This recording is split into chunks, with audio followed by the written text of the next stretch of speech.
여러분 안녕하세요. 에듀구왕사 배영표 탐쌤입니다.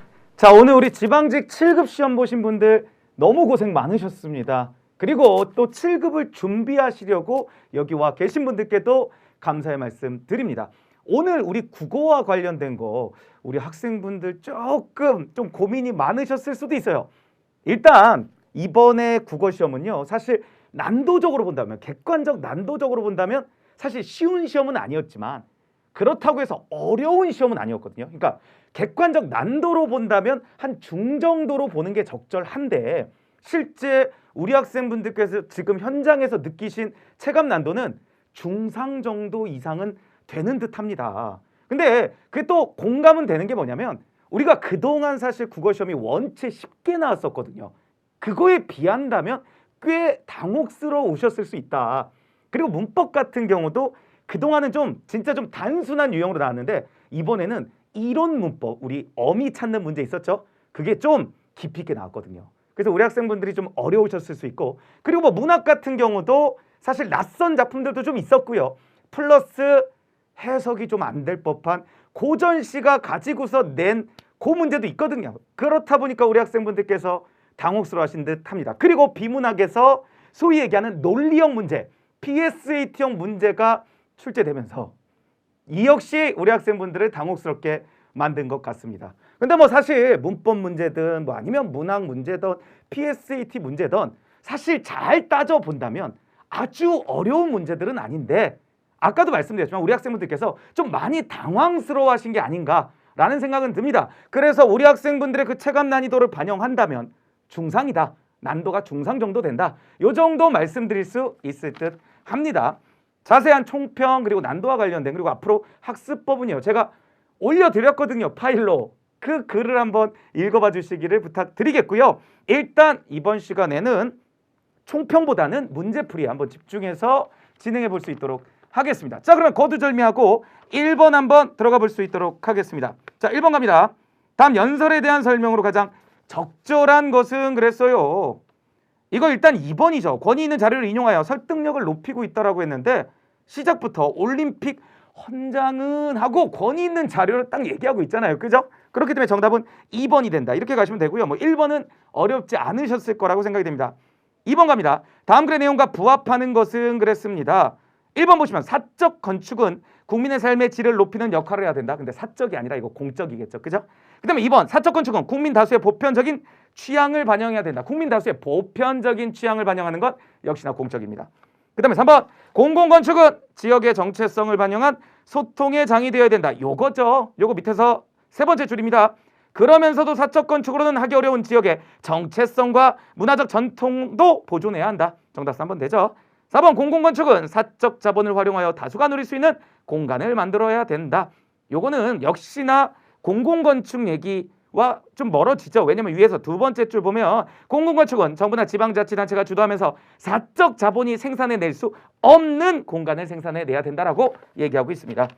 어렵진 않으셨을 겁니다. 3번도 어렵지 않으셨죠? 대화에 대한 설명으로 가장 적절한 것은 그랬습니다. 1번 채연은 자기 자신의 경험을 예로 들며 민서를 설득하고 있다. 실제 그래요. 맨 밑에 있는 채연 보시면 내가 지난 학기에 과제를 함께 해봐서 아는데 그럴 애가 아니야. 전국에 대해 다시 한번 생각해보는 건 어때? 라고 자신의 경험을 바탕으로, 그죠?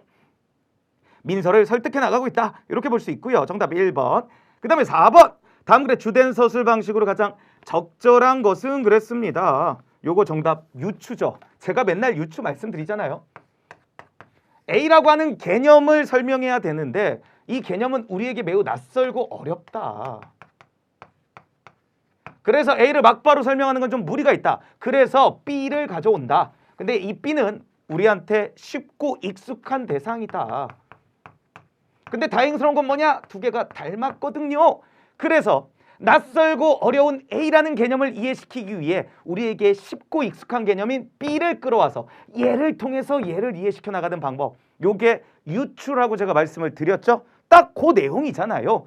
우주선이 동력 없이 나아갈 수 있는 그런 원리를 설명하기 위해서 배가 그 돛을 통해서, 바람을 통해서 앞으로 나아가는 그 얘기를 굳이 얘기하는 거 아닙니까? 그죠? 그러니까 이게 유추가 된다, 이렇게 보시면 되겠고요.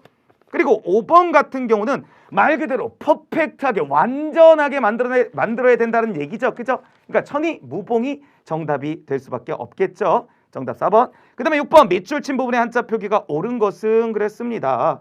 요거는 2번이죠. 노익장, 늙을 놀자에 더할 익자 그리고 씩씩할 장자가 된다. 그렇게 봐주시면 되겠고요. 그 다음에 7번 갑니다. 요거 좀 난해하셨을 수 있습니다.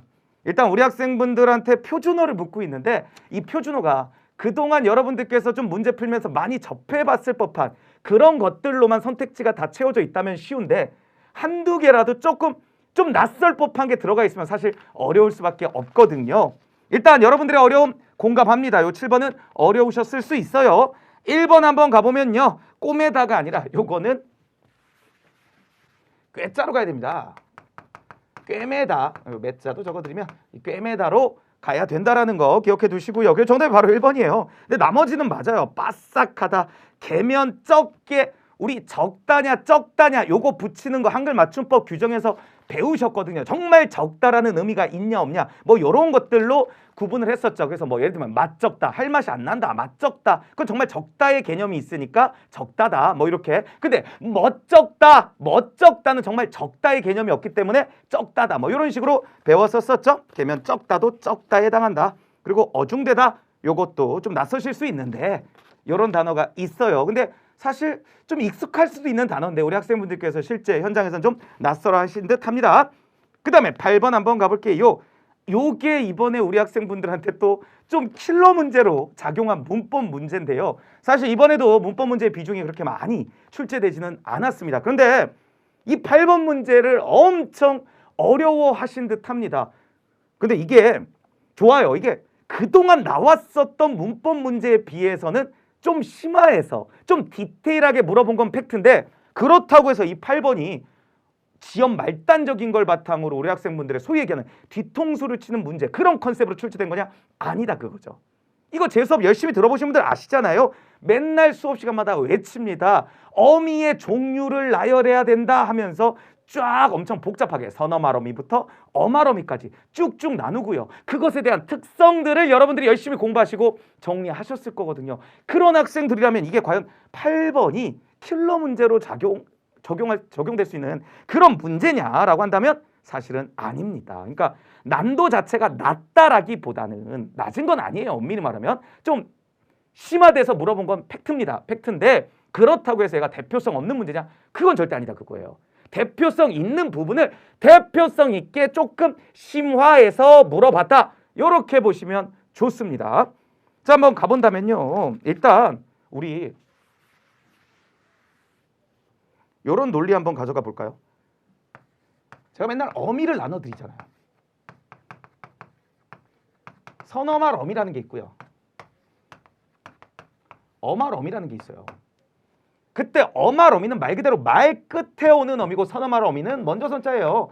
어말 어미보다 앞에 오는데 어쨌든 어미다. 이렇게 말씀드리면서 선어말 어미 세 가지 맨날 외치는 거 높임, 시제, 공손. 높임 선어말 어미는 시다. 요거 그죠? 요거 맨날 말씀드리죠. 요거 하나예요. 높임 선어말 어미가 다른 것도 없습니다. 그리고 시제는 뭐 과거다 그러면 현재는 는, 미래는 뭐 겟, 뭐 회상 더, 뭐 기타 등등 있을 수 있어요. 공손도 뭐 여러 가지가 있을 수 있는데 제가 보통 추천드리는 건 오옵, 하옵고 할 때 그 오옵 요렇게 말씀드리잖아요. 그래서 우리 어떻게 외우기로 했죠? 높, 시, 공 요렇게 외우기로 했었죠. 요게 선어말 어미예요. 그러니까 어간과 어말 어미 사이에 들어가면서 즉 어말 어미보단 앞쪽에 오면서 높시 공의 의미를 띠는 애들이 소위 얘기하는 선어말 어미죠. 뭐 예를 들어서 가시다라는 표현이 있다. 그러면 요 가가 어간이고요. 그죠? 요 시가 선어말 어미잖아요. 그죠? 요 다가 어말 어미고요. 그죠? 요렇게 구성이 되는 거잖아요. 그래서 어간과 어말 어미 사이에 그 중간에 껴있는 즉 어말 어미보다 앞쪽에 오는 어미 요게 선어말 어미고요. 높임과 시제와 공손을 나타내면서 붙는다. 요렇게 말씀드렸었죠. 그죠? 지우고 우리가 뭐 지금 수업을 하는 건 아니니까요. 빠르게 한번 이런 게 있었지라고 기억만 떠올려 볼게요. 어말 어미는 다시 세 가지로 나뉩니다. 종결 어미 있고요. 전성 어미 있고요.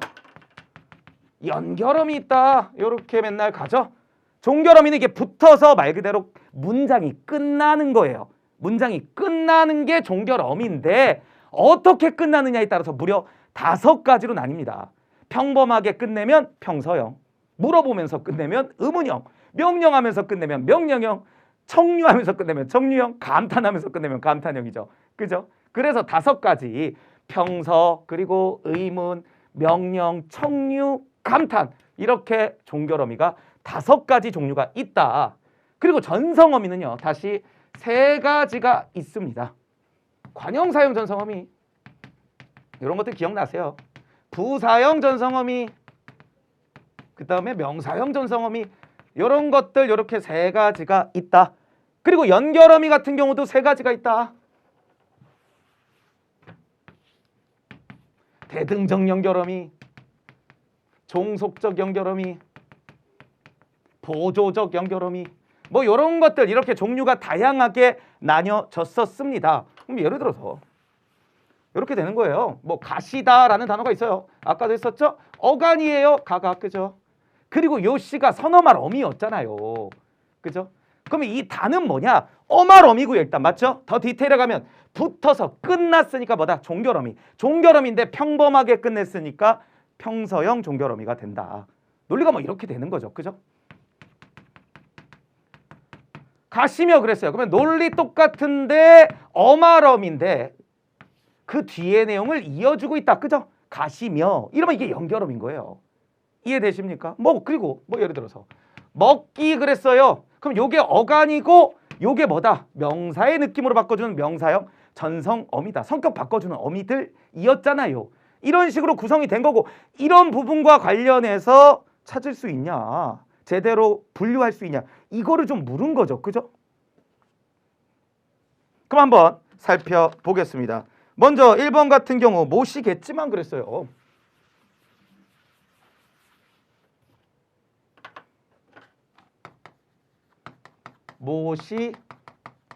모시겠지만 이렇게 돼 있죠? 그때 어간이 어디예요? 모시다죠. 모시다. 모시다예요. 모시. 그죠? 그 다음에 선어말 어미 그리고 어말 어미가 되는 거죠. 그죠? 그때 얘는 시제 선어말 어미가 되는 거고 이 지만은 연결 어미가 되는 걸 거 아니에요. 왜냐면 이게 붙어서 지금 끝난 것도 아니고요. 맞죠? 그 다음에 뭐 어떤 예의 뭐 명사스럽게 관형사스럽게 또는 부사스럽게 성격을 바꿔준 것도 아니잖아요. 그러니까 연결어미가 되는 거예요. 그래서 선어말어미 하나 연결어미 하나 이렇게 붙었다. 이렇게 보시면 되겠고요. 그 다음에 오갓기 요거 같은 경우는 오가다 여기에다가 과거 시제 그 다음에 기가 붙은 거죠. 그런데 왜 이게 오가 기가 오갓기가 되냐? 아시죠? 어간 어미가 만날 때 동음 탈락. 그죠? 동음 탈락 일어나서 이렇게 된 거거든요. 어쨌든 요게 어간이고 요게 시제 선어말 어미잖아요. 그 다음에 요 기가 아까 우리 먹은 먹기 아까 먹기 제가 예로 들었었나요? 이미 아까 보여드렸네요. 그죠? 명사형 전성 어미거든요. 마치 명사 느낌이 나게끔 바꿔주는 그런 녀석이다. 명사형 전성 어미. 이렇게 되는 거죠.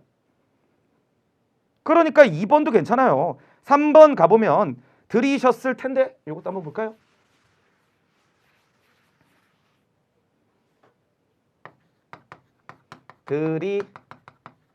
들이셨을 텐데 그랬어요. 일단 여러분들 요거 제가 파이널 같은 거 할 때 진짜 자주 말씀드렸는데 요거는 터인대의 줄임이에요. 이때 이 터가 의존 명사거든요. 이 의존 명사를 뭐가 꾸며주고 있는 거냐면 요게 꾸미고 있는 거거든요. 그죠? 그러니까 얘가 지금 명사를 꾸며주는 무슨 어의 역할을 하고 있는 거냐? 관형어의 역할을 하고 있다. 끄덕여지시죠? 그랬을 때 관형어 역할을 하고 있어요. 그때 요 들이다가 뭐가 되고요? 어간이고. 그죠? 요 샷은 시어시니까 높임 선어말 어미 과거 시제 선어말 어미고요. 그러면 마지막 얘의 이름은 뭐냐 그거죠. 얘가 관형어의 역할을 할 수 있게 성격을 바꿔주는 어미. 얘 뭐예요? 플레임이 관형사형 전성어미잖아요. 그죠? 요 관형사형 전성어미가 붙어서 요 단어가 관형어가 되면서 의존명사 털을 꾸미는 요 구성이 된 거 아닙니까? 그죠? 논리가 요렇게 된다라는 거예요. 그런데 지금 그러면 전성어미가 붙어야 되는데 그럼 리을이 와야 되는데 연결어미라고 잘못 적어놨네요. 그러니까 3번이 정답이죠. 그 다음에 4번도 한번 보겠습니다. 4번은 보내셨을 걸인가요? 보내셨을 걸 이렇게 되어 있어요. 그러면 일단 보내다 요게 어간이고요. 또 나왔네요. 그죠? 선어말어미 높임 시제 선어말어미고요. 요 을걸 뭐 리을걸 요런 시리즈는요. 요거 어말어미입니다. 어말어미 중에서 종결어미예요. 그러니까 이게 붙어서 문장이 끝나잖아요. 뒤에 없잖아요. 이해되십니까? 요게 마무리 되는 거거든요. 그래서 요게 종결어미다. 추측이나 가벼운 반박을 의미할 때 보통 쓰는 종결어미다. 그렇게 보시면 되는 겁니다. 그래서 4번도 맞아요. 9번 한번 가보겠습니다. 밑줄 친 단어가 다이어 관계로 묶인 것은 그러니까 다이어냐 아니냐 요거는요 우리 아시잖아요. 조상님이 같냐 안 같냐 그죠? 동음 이어는 조상님이 다릅니다. 예를 들면 사람이 하는 말과 동물의 말은 아예 그냥 애초에 태어나길 다르게 태어난 애들이에요. 그렇기 때문에 소리만 우연찮게 겹친 애들 동음 이어고요. 맞죠? 예를 들어서 사람의 손이 크다 할 때 그 손 그때는 씀씀이라는 뜻이죠. 그 씀씀이라는 손, 사람 손은요 사실 조상님이 똑같습니다. 사람 손에서 온 거거든요. 왜? 뭐를 퍼줄 때 손으로 막 이렇게 많이 뭐 재료를 넣어도 많이 뭘 이렇게 써도 이렇게 많이 그래서 씀씀이라는 뜻이 여기로부터 온 거예요. 그러니까 이때는 그때 손과 씀씀이의 손은 다이어의 관계가 되는 거잖아요. 그죠? 그걸 찾으라는 건데 사실 느낌이 올 수 있게끔 출제돼서 사실 9번과 관련해서 고민하신 분이 많지는 않으실 겁니다. 정답 3번이고요. 긴장이 되면 입술이 바짝바짝 탄다. 이거는 마음이 몹시 달다라는 뜻이에요. 그러니까 마음이 몹시 막 어떻게 막 이렇게 전전긍긍하고 있는 그런 모습이고요. 벽난로에 장작불이 활활 타고 있다. 이건 정말 타고 있는 거죠. 그죠? 근데 어쨌든 입술이 타든지 마음이 타든지 조상님은 같다. 이해되십니까? 그래서 정답 3번이고요.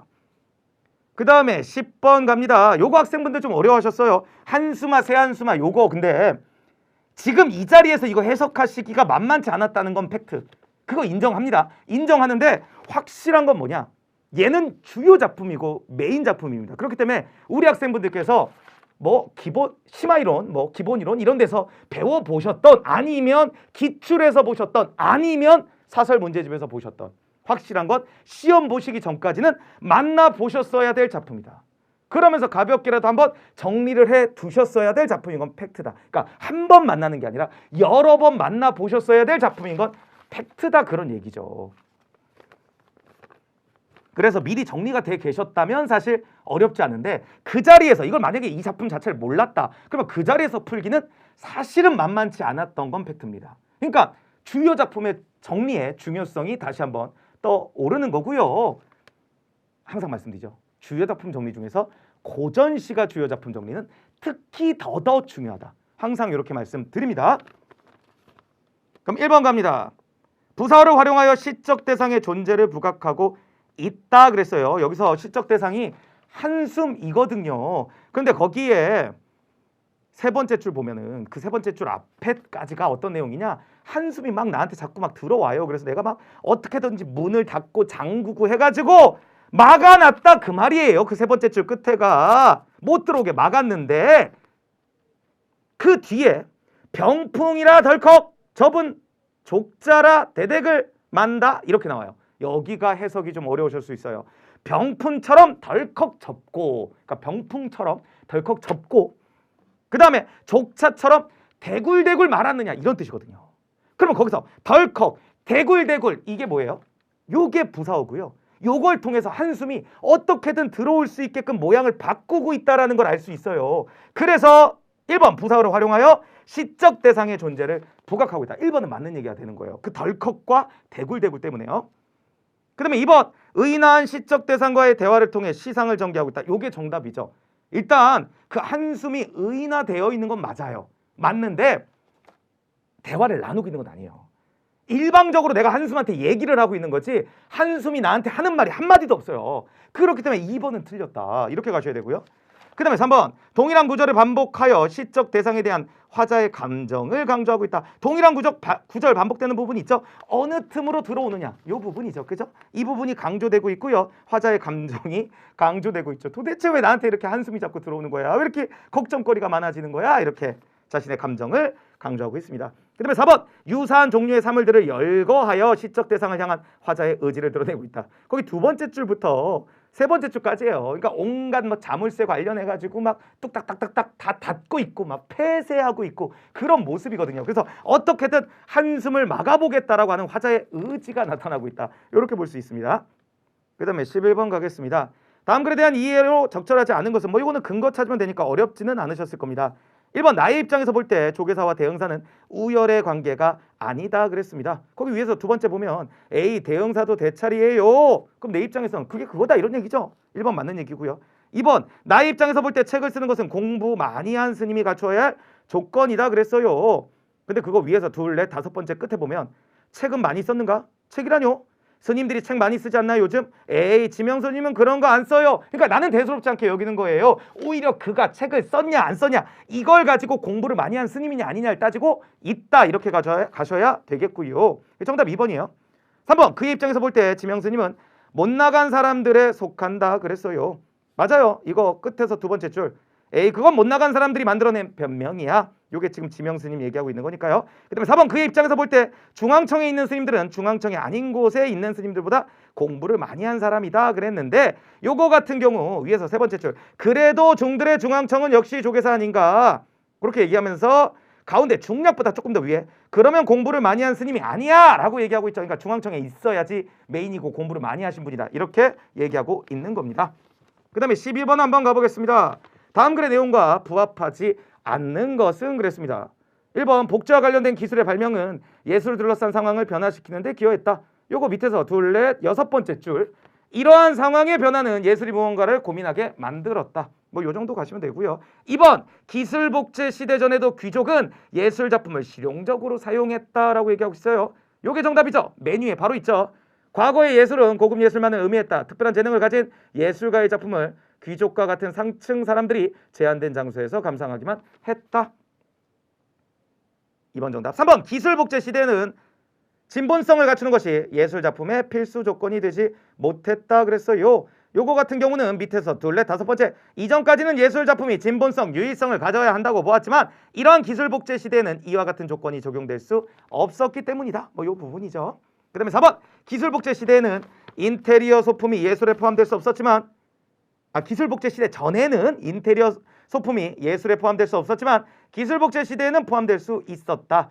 요거 같은 경우 위에서 세 번째 줄 가운데 사진기와 같은 새로운 기술력의 발명으로 기존의 걸작품이 복제되어 인테리어나 소품의 낭만적인 엽서로 사용되면서 뭐 이렇게 얘기 나오고 있죠.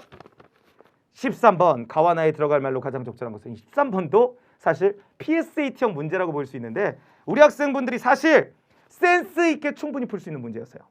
그러니까 여기에서 지금 13번에서 충분 조건이다, 필요 조건이다 이런 논리적인 철학적인 이러한 표현들을 하고 있는데 철학 명제 막 이런 거 따질 때 나올 법한 그러한 표현을 하고 있는 건 팩트인데 여러분들이 센스 있게 접근할 수 있다. 충분 조건이다. 뭔가 충분하다. 그죠? 필요 조건이다. 좀 필요하다. 그러니까 충분과 필요. 충분한 거냐? 단순히 필요한 수준이냐? 요 정도 느낌이 오고 있잖아요. 일단 가를 어려워하신 분은 없을 거예요. 사람이 지금 서로 농구공을 주고받는 이 주고받는 영상을 보고 있는데 그때 고릴라 복장을 한 사람이 이렇게 지나가는 거죠. 근데 사람들은 이 농구공 이거 왔다 갔다 한 횟수를 세느라고 이 고릴라를 못 봤다, 제대로 못 봤다 그런 얘기예요. 맞죠? 그러니까 일단 3번 아니면 4번이죠. 인간은 중요하다고 생각하는 것 위주로 주의를 기울인다. 이것 때문에 문제 되신 분은 아마 없을 겁니다. 그런데 3번이냐 4번이냐 즉 나 때문에 문제가 되셨을 거예요. 그 나 부분은 이런 얘기죠. 예를 들면 오토바이 운전자가 밝은색 옷을 입는 거죠. 그죠? 그러면 당연히 자동차 운전하는 사람이 더 잘 볼 확률이 높아지는 건 팩트인데 그죠? 그렇다고 해서 무조건 그 오토바이 운전자를 주시하는 건 아니에요. 왜냐면 다른 거에 만약에 주의를 집중하고 있다면 아까 우리 그 고릴라 복장한 거 지나가듯이 마치 농구공을 왔다 갔다 하는 거에 집중하면 고릴라를 못 보듯이 그 고릴라 복장도 얼마나 튀었겠어요. 그죠? 그렇게 팀 복장을 하고 이렇게 가는데도 사람이 다른 곳에 집중을 하면 내 눈앞에 지나가는데도 못 보는 거거든요. 마치 그것처럼 운전자가 아무리 오토바이 운전하는 사람이 화려하게 옷을 입고 있다고 해도 내가 만약에 다른 것에 집중하고 있다면 뭐 예를 들면 요 앞에 있는 차의 어떤 부분에 좀 집중하면서 저 차는 왜 저럴까 이런 생각을 하면서 가고 있다면 오토바이가 그 앞에서 아무리 밝은 옷을 입고 이렇게 한다 해도 못 볼 가능성이 있다라는 얘기 아닙니까? 그러니까 위에 고릴라 얘기랑 1도 다르지 않은 얘기를 사실은 하고 있는 거거든요. 그렇기 때문에 거기 앞에 나의 앞에 맥락을 보면 바라보는 행위는 인식하는 거에 필요 조건일 뿐이죠. 맞죠? 완벽한 조건이 아니에요. 바라본다고 해서 무조건 인식하는 게 아니거든요. 아까 텔레비전 화면으로 농구공 왔다 갔다 할 때 텔레비전 분명히 보고 있었거든요. 보고 있을 때 그 앞으로 고릴라 복장한 사람 분명히 지나갔거든요. 그럼 내가 본 거예요. 봤는데 인식하지 못하는 거죠. 다 날려버리는 거예요. 마찬가지죠. 내가 지금 오토바이 운전자가 지나가는 걸 분명히 오토바이 운전자가 화려한 옷을 입고 있는 걸 분명히 보긴 볼 거예요. 이렇게 앞에 있으니까. 그죠? 보기는 보되 다른 거에 집중하면 요거에 대한 인식은 못하게 되는 거죠. 그러니까 바라본다고 해서 무조건 인식하는 건 아닙니다. 인지하는 건 아니에요. 그러니까 바라보는 행위는 인지의 필요 조건일 수는 있지만 그거면 된다. 그거면 끝이다. 보기만 하면 무조건 인지한다라는 충분 조건일 수는 없겠죠. 논리가 이렇게 되는 거예요. 그래서 우리가 충분 조건이다, 필요 조건이다 이 말을 만약에 몰랐다 하더라도 사실 충분과 필요라는 걸 이 문제에서 대립시키고 있기 때문에 센스상 충분히 접근할 수 있는 그런 문제였다. 이렇게 보여집니다. 이게 정답이 4번이 되고요. 그 다음에 14번 한번 가보겠습니다. 지금 요거 보면은 요거 좀 특별히 어렵지는 않으셨을 거예요. 요것도 거기 지금 정답이 3번인데 디귿 부분 보시면 수레를 탄 사람과 자신을 이어줄 수 있는 벌과 나비 역시 절실했다? 절실할 수가 없어요. 왜냐면 벌과 나비만 기웃거리고 있어요. 그러니까 내 주위에 수레를 탄 사람들은 봐주지를 않고 이렇게 얘기하고 있죠. 그 사람은 그러니까 내 주위에 없는 거예요. 없고 벌과 나비만 기웃거린다고 했으니까 벌과 나비는 내 주위에 있어요. 있다고 했는데 뭐 그 벌과 나비가 뭘 절실하다고 얘기했겠어요. 이거는 뭐 정답이 무조건 3번이 된다라는 걸 알 수 있는 거죠. 그렇고요. 이 기억에서 보면 이 시에서 만발한 꽃은 작가 자신이 지니고 있는 빼어난 능력을 가리킨다고 할 수 있습니다. 그러니까 꽃이 적막한 환경 속에서도 피어난 거거든요. 이게 어려운 환경 속에서도 뛰어난 학문적 성취를 이뤄낸 자기 자신을 가리키고 있는 거예요. 그 다음에 디귿 보면, 니은 보면 그에게 자신의 능력을 알아보고 등용의 기회를 부여해줄 수레 탄 사람들이 필요했죠. 누가 도와주리? 이 말은 봐줬으면 좋겠다라고 얘기하는 거니까 나한테 필요한 사람들이야. 이렇게 얘기하고 있는 거죠. 그 다음에 리을, 천한 땅은 시적 대상인 촉규화가 피어난 곳을 의미하기도 하고 화자 자신이 태어난 땅을 의미하기도 한다 그랬어요. 그러네요. 천한 땅에 태어난 것이 부끄럽다라고 얘기하고 있죠. 근데 물론 지금 이 작품을 그 밑에서 해설을 다 해주고 있으니까 끄덕여지면서도 또 우리가 채취원하면 그 일생 정도는 국어 시간이든 맞죠? 아니면 한국사 시간이든 많이 들어보셨으니까 그런 센스까지 결부시켜 본다면 그래도 이 시를 이해하는데 도움이 더 되지 않았을까 이렇게 생각이 됩니다. 그 다음에 15번 같은 경우는 황지우 겨울나무로부터 본 나무에게로라는 시인데요. 이게 겨울을 이겨내고 봄을 맞이하면서 꽃을 피우는 그 나무의 생명력을 얘기하고 있는 시고요. 이게 사실 여기 안에 상징성이 들어있어요. 겨울은 1980년대 독재 시절을 얘기하는 거고요. 그리고 봄은 이런 독재를 극복하고 민주주의를 일으켜낸 그런 시기다. 그러니까 독재에 고통받고 있는 우리 사람들을 얘기한 거고요. 그거를 거기에 굴하고 막 좌절하고 막 그냥 끝나는 게 아니라 그걸 결국 이겨내고 민주주의를 쟁취해낸 그런 시기가 올 것임을 얘기하고 있는 그런 시라고 보시면 돼요. 자, 1번 한번 가보겠습니다. 시적 대상을 의인하여 시상을 전개하고 있다. 맞아요. 이 나무가 막 벌을 막 받고 있고 막 의지를 막 가지고 있고 막 그러죠. 2번 감탄사를 활용하여 화자의 정서를 표현하고 있다. 밑에서 세 번째 여기 있잖아요. 그 다음에 3번 시간의 흐름에 따른 시적 대상의 변화 과정을 드러내고 있다. 시간의 흐름 일단 겨울에서 봄으로 맞죠? 겨울에서 봄으로 시간의 흐름이 드러나고 있고요. 겨울일 때는 벌 받는 느낌이에요. 그죠? 고통받고 있고 벌 받고 있다. 그러다가 봄이 오면서 꽃 피는 나무로 바뀌고 있잖아요. 그래서 시적 대상의 변화 과정이 시간의 흐름을 통해 드러나고 있습니다. 그 다음에 4번 공간각적 심상을 활용하여 시적 대상이 처한 상황을 보여주고 있는 부분은 없어요. 정답 4번이고요. 16번도 조금 어려우셨을 수는 있습니다. 근데 그래도 어쨌든 가장 옳은 거를 우리가 찾아내야 되기 때문에 논리를 잘 생각해 보셔야 돼요. 16번 한번 가볼게요. 다음 글의 전개 순서로 가장 자연스러운 것은 그랬어요. 그러면 먼저 가 아니면 나 아니면 다 아니면 맞아. 그죠? 근데 일단 가는 아니에요. 왜냐면 가는 두 번째 줄에 이 말을 듣고, 근데 어떤 말이 앞에 있었어야 시작하는 문장에서 이 말을 듣고를 얘기할 거 아니에요. 그 말이 없어요. 일단 없기 때문에 가가 제일 처음에 온다는 건 무리입니다. 이건 무리예요. 일단 그래서 가가 X죠. 그리고 나도 보세요. 성인께서 도 시작을 하고 있어요. 그러면 앞에서 뭔가가 얘기했고 성인께서도 뭐 같은 의견이든 다른 의견이든 그렇게 될 거 아니에요.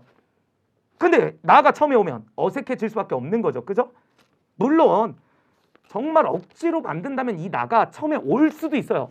올 수도 있는데 그래도 일단 1차적으로 후보에서 멀어진다라는 생각은 해두셔야 된다 그거예요. 왜? 성인께서 도 이렇게 시작하잖아요. 첫 번째 문장으로 어울릴 법한 표현이 아니에요.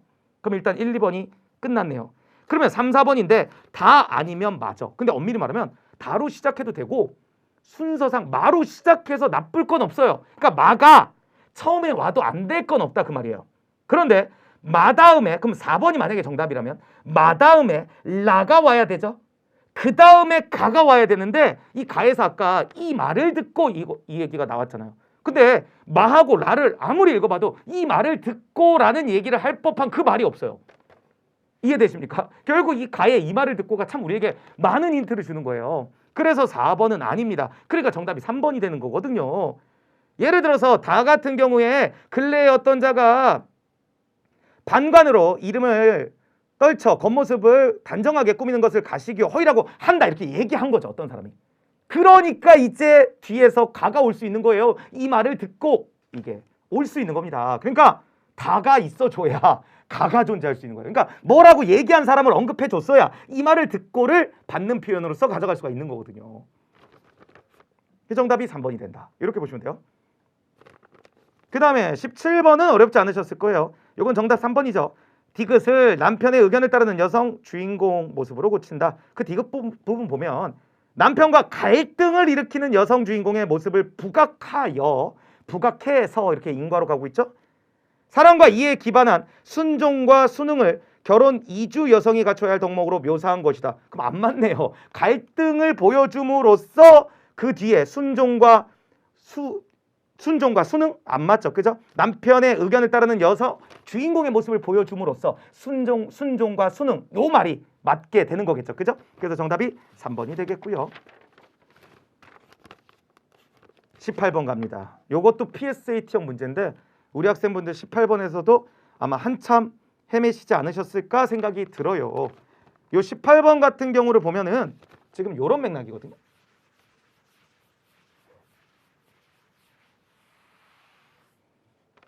일단 뭐 자율 방범 대원들인가요? 그 자율 방범 대원들한테 물어봤어요.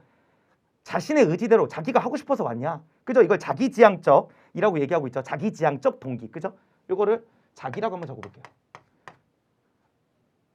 당신이 원해서 온 거냐? 아니면 타인지향적. 뭐 남이 추천을 해줬거나 남이 시켜서 왔냐?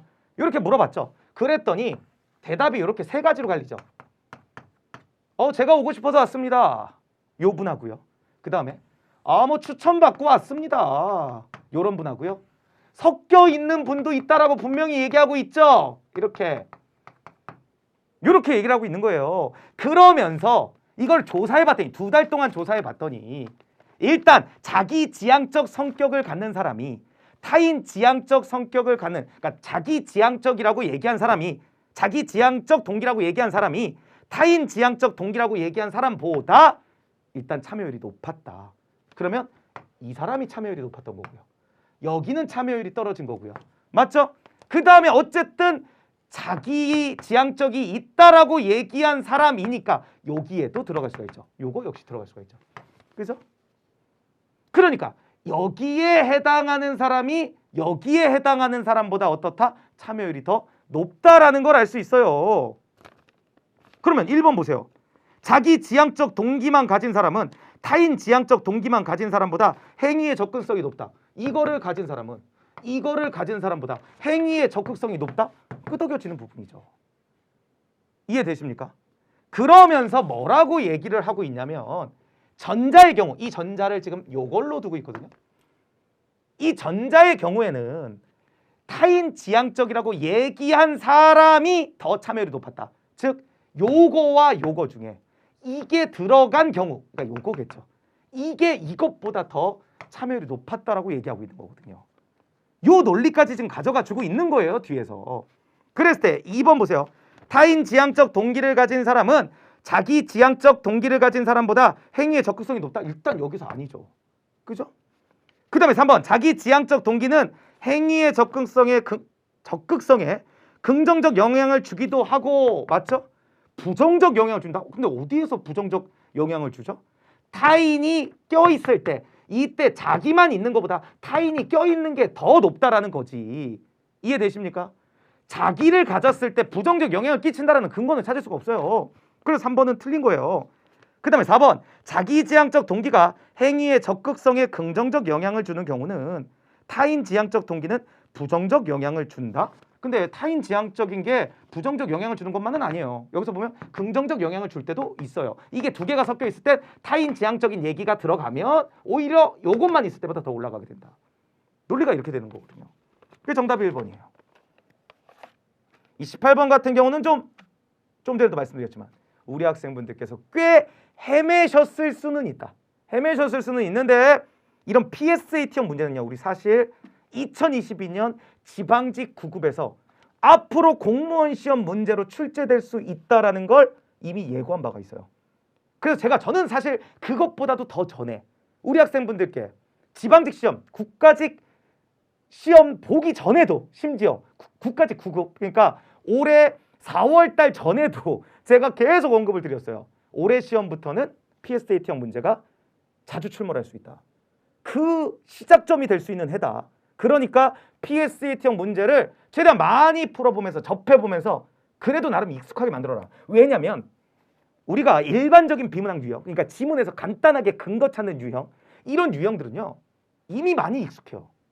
그런 연습을 너무 많이 했거든요. 그런데 PSAT형, 그러니까 소위 얘기해서 논리형 문제 같은 경우는 우리가 사실 그걸 못한다기보다는 낯설어요. 그러니까 그런 문제를 많이 풀면서 아 이런 문제 별거 없구나. 그냥 차분하게 이렇게 논리 밟아보면 이렇게 정답이 도출되는구나를 알면 되는데 우리가 그런 연습을 해본 적이 없어요. 그러니까 그런 문제가 나오면 헉하고 당혹스러워지는 거거든요. 그래서 최대한 익숙하게 만들어 놓을 필요가 있다 하면서 제가 2022년 국가직 9급 대비 2022년 지방직 9급 대비해서 핵심 막 자료, 막 연습 자료, 막 문제풀 자료를 막 제공해 드리면서 거기에 PSAT형 문제를 계속 꼬박꼬박 넣어드렸거든요. PSAT형 문제를 최대한 여러분들이 익숙해 보실 수 있게 제가 계속 논리를 펴면서 제공해 드렸습니다. 심지어 이번에 출간된 2023 딱잘 비문학에선 아예 작년 교재랑 다르게 컨셉이 PSAT형 집중훈련 자료까지 제가 넣어놨죠. 교재 자체에다가 올해 개정을 하면서. 그 이유가 뭐다? PSAT형에 최대한 익숙해질 필요가 있다. 그리고 얼마 전에 지금 바로 며칠 전에 종강한 9급 시험, 9급 대비지만 심화이론 2023년 심화이론. 이거 우리 7급 학생들도 심화이론까지 같이 공유하니까요. 좋아요. 그러니까 내년 대비 수업이긴 하지만 우리 7급 학생들에겐 2023년 심화이론 바로 얼마 전에 종강한 그 수업에서도 제가 PSAT형은 중요하다라고 하면서 PSAT형이 어떤 문제인지에 대해서 소개해드리면서 그 논리를 펴드린 그런 부분이 있거든요. 그러니까 이미 2022년 9급 시험에서 PSAT형 문제가 출제될 수 있음을 이미 암시했다. 그럼 우리는 어떻게 해야 된다? 사실 좀 그래도 최대한 익숙해지려고 노력은 했었어야 된다. 어디 PSAT 문제 없나? 그러고 돌아다닐 필요는 없어요. 왜냐면 우리가 전문적으로 막 PSAT 문제 시험을 보려고 준비한 사람은 아니니까요. 허나 최대한 그런 유형에 익숙해지려고 하는 노력은 기울일 필요가 있다. 요 말씀 계속 드리고 있거든요. 우리 학생분들이 만약에 그런 노력을 기울이셨다면 이런 문제 유형을 아주 어렵게는 가져가시지 않으셨을 수 있다. 이런 말씀을 좀 드려보고요. 그 다음에 19번 한번 가보겠습니다. 요거는 뭐 문법 문제라고 봐도 되고요. 비문학 문제라고 봐도 돼요. 좀 애매합니다, 포지션이. 왜냐면 제가 맨날 문법 할 때 뭐라고 말씀드리냐, 우리와 관련된 문제가 자주 출제되고요. 실제 기출도 보면 많아요. 그러면서 뭐 청자가 포함되는 우리냐, 청자가 포함되지 않는 우리냐, 제가 맨날 그 포인트 말씀드리죠. 그냥 그 포인트대로 나온 거예요, 요거 자체가. 근데 좀 대화 형식으로 이렇게 나오다 보니까 이게 포지션이 문법 문제냐 비문학 문제냐 보기에 따라 좀 달라질 수 있다. 1번 갑니다. 갑은 우리 엄마라는 표현이 화자와 청자 모두의 엄마를 가리킨다고 보는 입장이다 그랬어요. 맞는 얘기죠? 거기 갑 위에서 둘, 넷, 다섯 번째 줄 보면 여섯 번째인가요? 우리 엄마는 형제간이 화자와 청자가 공유하는 엄마를 지칭하는 이상한 표현이 되는 셈이지. 그러니까 다 표현한다. 이렇게 보는 거죠. 그죠? 그 다음에 니은 형제가 서로 대화하면서 우리 엄마라는 표현을 쓸 때 이 표현이 형과 동생 모두의 엄마를 가리키는 것은 을의 입장을 약화시킨다 그랬어요. 거기 을 보면 첫 번째 줄 청자가 사는 동네와 화자가 사는 동네가 다른 경우에 도라고 얘기하고 있어요. 도. 그러니까 함께 다 포함하는 개념을 배제시키는 게 아니라 함께 다 포함하는 개념에다가 따로따로일 때 도라고 얘기하는 거거든요. 그러니까 지금 이 니은이 이게 함께 뜻이잖아요. 그죠? 함께라는 뜻이 이 을의 입장을 약화시키잖아요. 왜? 을도 함께라는 의미로도 쓰인다라고 보는 거거든요. 그리고 거기에다가 플러스해서 따로따로 도라고 얘기하는 거거든요. 디귿 갑니다. 무인도에 혼자 살아온 사람이 그 섬을 우리 마을이라고 말하면 어색하게 느껴지는 것은 병의 입장을 약화시키지 않는다, 약화하지 않는다 그랬어요. 거기 병 보면 세 번째 줄 동네를 공유하는 공동체가 존재하기 때문에 라고 얘기하고 있죠. 그러니까 공동체적인 의미를 가져오는 게 디귿이죠. 그러니까 약화하지 않겠죠. 정답 2번이죠. 20번 가겠습니다. A와 B의 주장에 대한 평가로 적절한 것만을 보기 위해서 모두 고르면 그랬습니다. 요거 같은 경우도 근거 충분히 찾으실 수 있어요. 기억 보겠습니다. 자기중심적 언어의 단계 전에 A는 의사소통 행위가 이루어지지 않는 것으로 B는 이루어지는 것으로 본다 그랬는데 거기 보시면 하나, 둘, 세 번째 문단 가운데 정도 한번 보실게요. A는 이 단계의 아이가 보여주는 타인과의 상호작용을 의사소통 행위가 아니라고 본다. 그죠? 주장한다. 반면 B의 경우 출생 이후 약 2세까지의 상호작용을 의사소통 행위로 판단한다라고 얘기하고 있죠. 그죠? 그래서 일단 기억은 맞는 얘기예요. 그 다음에 니은 같은 경우 한번 볼게요. A는 자기중심적 언어가 학령이 되면 없어지는 것으로 보는 반면 B는 없어지지 않는 것으로 본다 그랬어요. 이것도 맞는 얘기죠. 먼저 1문단 세 번째 줄 8세경에 학령이 되면서 자기중심적 언어는 소멸하고 이렇게 소멸한다고 봐요. 그죠? 그런데 B 같은 경우는 2문단 밑에서 세 번째 줄 학령이 되면서 소멸하는 게 아니라 내면화되어 소리 없는 내적 언어를 구성함으로써 정신기능을 발달시킬 수 있는 원동력이 된다라고 본다. 그죠? 소멸하지 않는 것으로 봐요. 니은도 맞는 얘기죠. 이것도 보세요. A와 B는 사회적 언어의 단계로 진입하는 시기에 대해 견해를 달리한다 그랬는데 지금 A 같은 경우는 요거 맨 위에 문단 네 번째 줄 자기중심적 언어가 나타났다가 8세경에 학령이 되면서 자기중심적 언어는 소멸하고 사회적 언어 단계로 진입한다. 그러니까 8세에 진입한다라고 얘기하고 있죠. 근데 이 B 같은 경우는 맨 아래 밑에서 세 번째 줄 끝에 사회적 언어에서 출발하여 자기중심적 언어를 거쳐 내적 언어 순으로 진행한다. 그러니까 아예 순서가 달라요. 사회적 언어에서 먼저 출발하는 거예요. 순서가. 그러니까 A 같은 경우는 맨 끝에 사회적 언어 단계로 진입하는 거거든요. 그런데 B 같은 경우는 사회적 언어에서 출발해서 그 다음에 자기중심적 언어, 그 다음에 마지막 내적 언어로 진행한다라고 얘기하고 있으니까 시기가 다르다라는 걸 알 수 있죠. 그래서 정답이 4번이 된다. 이렇게 보시면 되겠습니다. 자, 이렇게 하면 우리가 이 신문제를 모두 해설해 봤습니다. 이번에 시험을 통해서 좀 아쉬운 분들도 계실 겁니다. 근데 너무 속상해 하지는 마시고요. 일단 이 시험 점수를 바탕으로 우리가 어떤 의의점을 삼을 부분이 있으면 삼고 그리고 혹 내년을 만약에 준비한다 그러면 이 부분에 대한 어떤 반성과 평가를 통해서 내년 시험을 준비해 나가셔야 될 겁니다. 그리고 지금 이제 7급을 준비하시는 분들이 계실 수 있습니다. 이런 분들 같은 경우 이번 기출을 통해서 앞으로의 흐름과 좀 트렌드를 읽으실 필요가 있습니다. 우리 이번에 지금 흐름을 통해서 아까부터 계속 말씀드리는 거지만 PSAT형 문제가 앞으로도 계속 출제될 수가 있거든요. 그러니까 뭐 100%는 아니지만 지금 흐름이 그렇게 가려는 모양새를 자주 보입니다. 그렇기 때문에 우리 학생분들께서 이 부분과 관련한 대비를 계획 세워두실 필요가 있다. 이런 말씀도 드려볼 수 있도록 하겠습니다. 자, 오늘 시험 보신 분들 너무 고생 많으셨고요. 그리고 앞으로 시험 보실 분들 응원 드리겠습니다. 고생하셨습니다. 또 저는 다른 강의에서 인사드리겠습니다. 지금까지 에듀 강사 병표 탐쌤이었습니다. 감사합니다.